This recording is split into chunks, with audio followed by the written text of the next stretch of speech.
I get my inspiration from many different places, and I used to commute to work for a long time.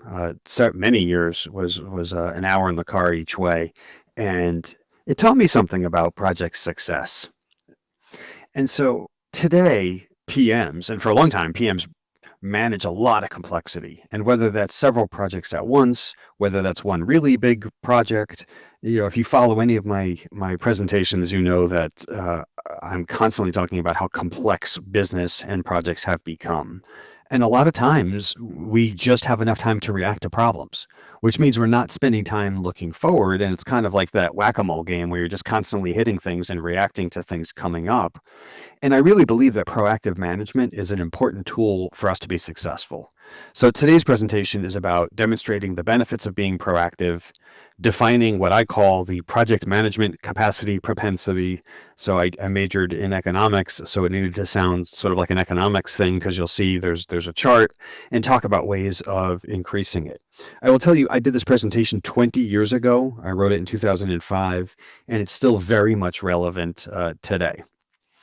And so proactive management, we make a lot of assumptions when we first start out projects. And there's many studies that say that, anywhere from 30 to 50% variation when you get to completion. Things change along the way. So we constantly need to reassess. And if you sort of ask what is proactive management, it's acting in advance to deal with an expected difficulty. And we know there will be expected difficulties because that is the nature of the work we do. And if not, we're constantly in this mode of reacting to problems, and then everything seems like a fire drill. And so here's the metaphor, and this was my 2005 drawing skill sets. I did not recreate this one with AI because I thought it was it's kind of a fun picture. But I drive to work every morning. I leave the house. I take the same roads every day. I get to work in 40 minutes. I listen to the same radio station. And so driving to work is kind of like a project, from that perspective. And there's really two ways I can do it. I live in the Northeast, and so I could watch the news in the morning, and especially in the winter, sometimes there's bad weather, there's traffic, there's construction, there's detours, there's things that happen, and so I can be proactive and understand those things and maybe plan a different route, or I can be reactive, which means I just assume my plan will work and I'll just head out and see what happens. And so, you can imagine sort of how this metaphor plays out in the differences. Generally, reactive means you're stuck in traffic or there's a construction zone and you're late to work. And so here's the benefits of being proactive is it allows you to look, it's an investment in time, and it has to be viewed as such because I know PMs are constantly saying, I don't have time, I can't focus on things, but it has to be viewed as an investment because we're spending the time looking ahead at the plan. Maybe there's activities due to make sure that they're getting done. We need to make sure that the resources are engaged and working on what they need to do. We're replanning the projects as things come up, making sure that we're trying to get them taken care of as quickly as possible. We're looking at the quality of the current work.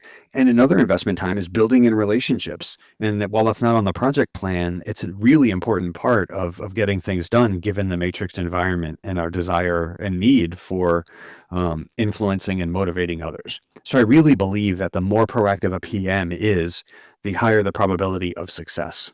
And so that's the relationship that I drew here is I believe that as a project manager gets more workload, their ability to be proactive goes down. And it's interesting because at my current company, we had a whole bunch of time data. We had data that showed which PMs were assigned to what projects. We had status reports, and I think I ran something like 2,000 different status reports over several years. And I correlated that to the PMs whose name were on more projects. And as you can imagine, the statistics demonstrated this. It showed that the PMs who had their names on more projects had their projects in yellow or red status more often. Because my belief is they didn't have enough time to manage the things and be proactive, and therefore their projects were less successful. And so what I call the project proactive management capacity propensity, right? Sounds like sort of an economics term, and maybe I'll give it a trademark one day. But look, some PMs can manage several projects well, and some have challenges with the exact same workload. And so that's why I sort of drew this chart to say the sum of those qualities is what allows the PMs to proactively manage their projects, right? And so that's that proactive management sort of green box there.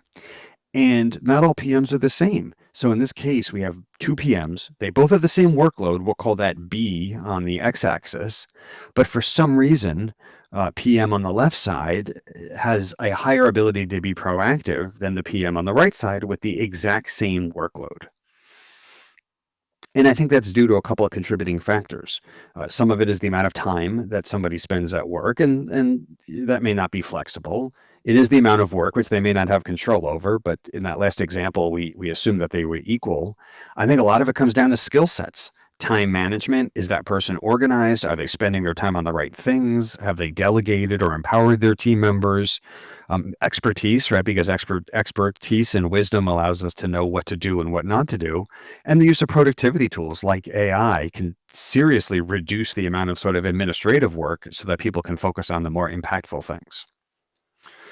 And the good news is, I believe there's a way to increase your proactive capacity propensity, which whether it's training, whether it's looking at the sort of less important meetings and activities, maybe looking at your team composition, you're spending a disproportional amount of time with one team member that needs some help, and maybe it's training your team members. So the point is there's lots of different ways of thinking about how to improve your ability to be proactive.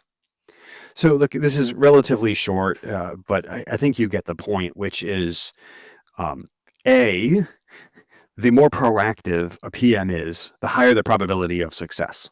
I think that's just a given, right? We have time to look ahead. We have time to prepare. We have time to plan for things. We have time to run down actions and mitigate risks. And there's a correlation between the workload and the ability to be proactive. I demonstrated that with the assessment I did at my current company. C is people have the ability to control some of their time and have to view being proactive as an investment. And then, back to the metaphor, that just means keeping your eye on the road. I'm curious about other people's thoughts on different ways you can be proactive or techniques to use, or if you think this is all malarkey, and I'm fine with that as well. Let's have the conversation though.